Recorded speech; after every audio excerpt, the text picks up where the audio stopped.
আল্লাহ তাদের সকলের আমল নামায় সওয়াব পৌঁছে দেন। আল্লাহ বিশেষ করে এই মহল্লাবাসী যারা ছিলেন অনেক করছি। ঢাকা 11 আসনের রাজনীতি কর্মকাণ্ড পরিচালনা করার এটি কেন্দ্রীয় অফিস হিসেবে প্রতি শুক্রবার এবং শনিবার এখানে আমরা বিভিন্ন পর্যায়ে আমাদের নেতৃবৃন্দ, সমাজের বিভিন্ন গণ্যমান্য বিভিন্ন সংগঠনের সাথে আমরা এখানে মত বিনিময় করব। শুক্রবার এবং শনিবার এটা আমাদের খোলা থাকবে। সকলে অনেক কষ্ট করে অনেক কোন জবাব এখানে এসেছেন, মাগরিবের সময় সমাগত আপনার বক্তব্য আপনারা সকলে দোয়া করবেন যাতে আমরা সকলে মিলেমিশে সুন্দরভাবে আগামী দিনে নির্বাচনী কর্মকাণ্ডটা পরিচালনা করতে পারি।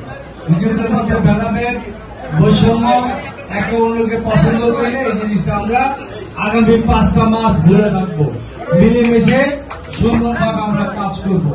এবং সমাজের মধ্যে বিএনপির নামে যে এই যে ময়লা পরিষ্কার, হকারদের চাঁদাবাজি এবং জুলুম নির্যাতনের যে জিনিসগুলি আছে, এই জিনিসগুলি আপনারা সকলে সম্মিলিতভাবে খেয়াল রাখবেন, আমাদের অভিহিত করবেন।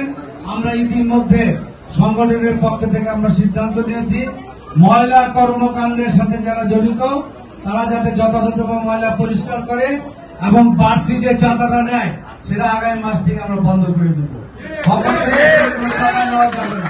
ইতিমধ্যে আপনারা লক্ষ্য করেছেন যে পুতলাঘাটের লেকপারে এটা মডেল হিসাবে সকল মন্ত্রীরা মিলে যেটা করেছে হারুনারা, এরকম ভাবে হকারদের আমরা একটা নির্দিষ্ট স্থানে বসিয়ে দিব, তারা কোনো চাঁদা দেবে না, পাশাপাশি ফুটপাতে মানুষের চলাচল এবং গাড়ি চলাচলের কোনো বিঘ্ন সৃষ্টি করতে পারবে না। সর্বোপরি আমরা সকলে মিলে আগামী দিনে সুন্দর এটা বৈষম্য বিরোধী ঢাকা 11 আসনের রাজনীতি আমরা কর্মকাণ্ড করতে চাই, যেখানে কোন প্রকার বৈষম্য, চাঁদাবাজি, দখলবাজি থাকবে না।